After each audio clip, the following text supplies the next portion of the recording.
Day 5. Okay.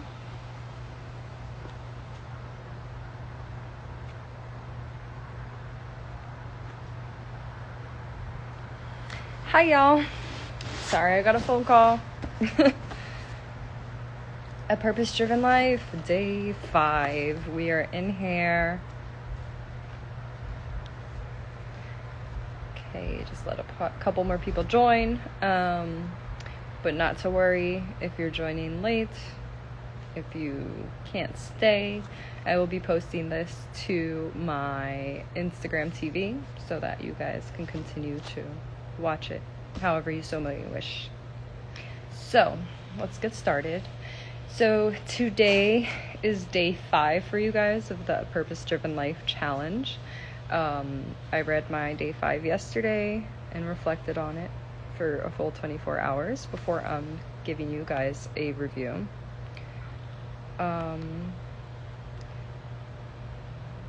So yeah, about the notifications to let you guys know when I'm going live, I don't think that there's a specific way to do that. I think that it just notifies you while I'm live at the moment. But I think you have to be on the app for it to do that. So, moving forward, now today is a special case because I have family in town and we're going to go to lunch at a certain time. So I had to do my live a little bit earlier than I planned to.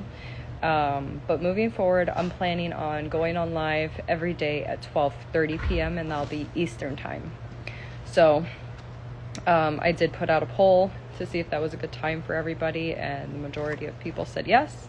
So, moving forward, tomorrow and on, I'll be on live at 12:30.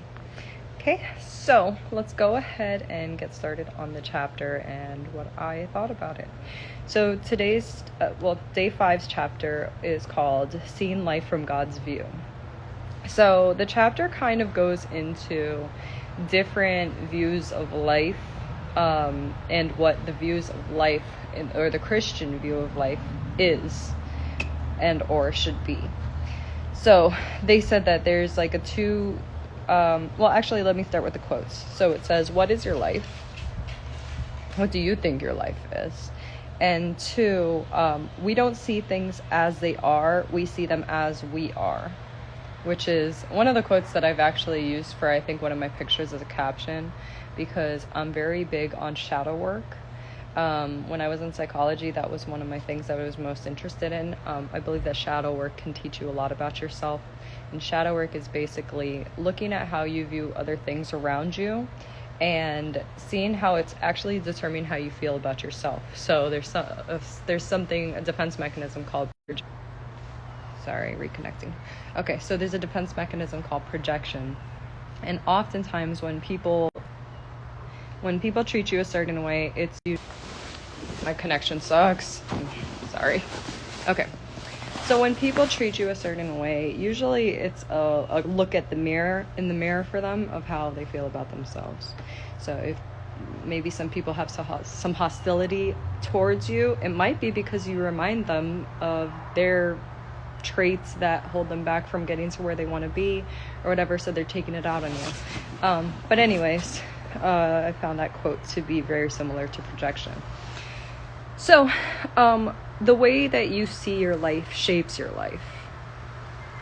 And that makes sense, right? Because if you view life as, for example, no purpose, we're just here by chance, we're here by accident, and it is what it is, then you're probably going to live your life not feeling that there's any consequences. You're going to be very free with your decisions. You're not going to care. And it is what it is kind of mentality. Atheists live like that, but it's very interesting with atheists, because as much as they say that there is no God, there is no point, a lot of them don't go and just murder people and do things that is going to be a consequence, because they're probably afraid for some other kind of consequences, like being in trouble with the law or whatever.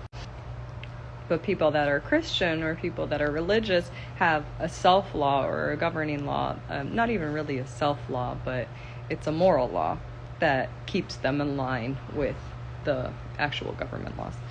But anyways, so yes, so the way that you see your life shapes your life.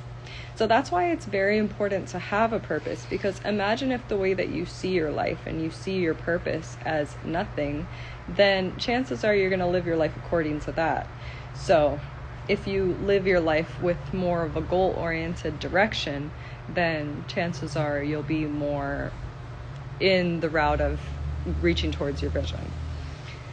Let's see, quote. So they say that, actually, you know what? Let me go into the different mindsets that there currently are on this planet.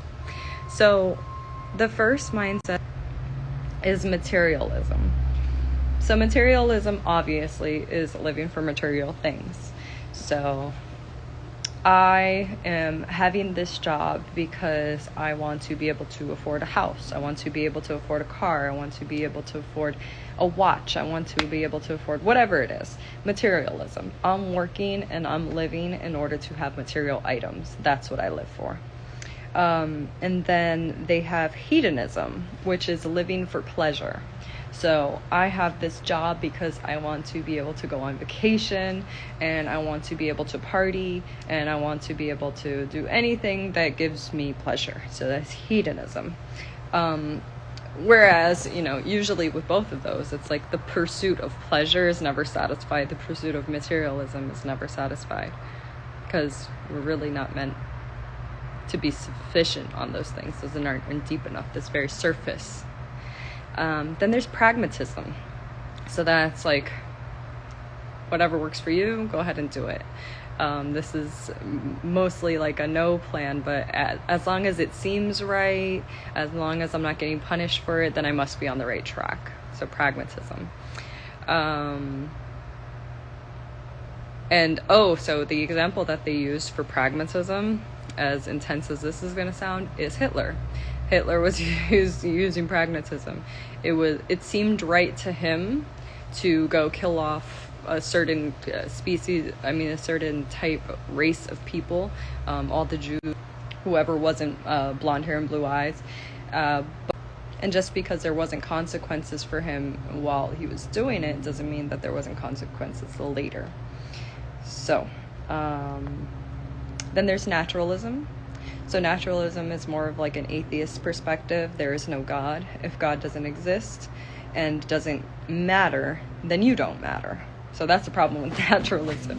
And I view it as a problem, but that doesn't mean that the person that's living as a naturalist may see that as a problem. Maybe they're okay with that. Maybe they're okay with life just not being that deep. It is what it is. So it's kind of like we're all here by accident.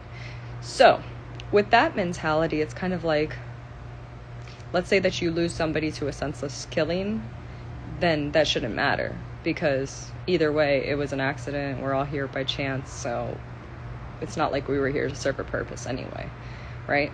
So it's really taking away your importance in the world if you're a naturalist. Then there's humanism. I am my own God. If we don't worship God, So I am my own God. So usually when you don't worship a God or you don't worship a creator, for some reason us as humans, we long to end up worshiping something. There's always something that we hold in higher regard or a higher power. And sometimes somebody that practices humanism ends up worshiping themselves. So it's kind of like you don't worship the creator, but you're worshiping the creation, which doesn't seem to make much sense at all to me. Then there's theism. Theism is that we're living for a purpose, and this is most religious people, Christian people, are theists. So this is we are created for a purpose by God and for God. Now let's go back to the topic of your beliefs determine your behavior. Chances are, however you are choosing to live your life, is a direct result of how you believe the meaning of life is. If I believe that there is a God, then I also believe that there's consequences for my actions, so there's certain actions that I'm going to avoid. because I don't want to upset God, or I don't want to ruin my chances of walking with God in the future. Okay. Let's see. So there's the two ways of thinking about what is life. Life is a test, or life is a trust. The life is a trust is the one that resonated with me a little bit more, but I'll go into both of them. So life is a test. If you look at life that way, which a lot of Christians do, it's kind of like, this is our chance to prove ourselves worthy of who's going to be able to meet their creator in the future, or who goes to heaven, who goes to hell, however you want to think about it. So if life is a test, you have to ask yourself, am I passing my test with flying colors? If not, what can I do different to get a better score, or however you want to look at it. Life is a trust. So that kind of point of view is kind of like, if God is trusting us to prove ourselves worthy, or prove ourselves trustworthy in life, do you think that he would approve of the way that you're living your life right now? For example, if God blesses you with riches and financial stability, with ample amount of financials, and you sit there and blow your money on material items, or you never give back to the community, you never give back to the church, do you think that you are deeming yourself worthy of deserving more riches? So I'm asking myself those questions, and I feel like that will kind of answer your question on if you're living your life on the right path or not. So if you're untrustworthy about worldly wealth, who will trust you with the riches of heaven? It's important. For everyone who has been given much, much will be demanded. It's a Bible verse. And from the one who has been entrusted with much, much more will be asked. Or do you think that you're going to continue to be rewarded for it? There we go. Okay. Sorry about that. I don't know what's up. My connection totally sucks. But anyways, so the points to ponder for today was life is a test and a trust. The verse to remember is, unless you are faithful in small matters, you won't be faithful in large ones. Question to consider: what has happened to me recently that I now realize was a test from God? What are the greatest matters God has entrusted to me? So that's it. It was a simple chapter. I think that everybody could take from it those two questions about, am I passing the test, and am I proving myself to be trustworthy to God, which I think is what really matters. I think that a lot of people live their life based off of what they think others would approve of, and it's like, who are you holding at a higher regard? Are you holding the people on earth at a higher regard, and you're trying to seek their approval, or are you trying to seek the approval of God? So, bigger picture. Anyways, since my reception sucks and I got to go, I'm going to just leave you with that thought. I'm praying for you all to be able to go through this journey with me, and to get something from it like I am. Like I said, moving forward, I will be on live every day at 12:30 Eastern time. This will be the last day that I will be living other than that time. But all of my lives can be found on Instagram TV on my profile. And other than that, I will see you tomorrow. God bless you all.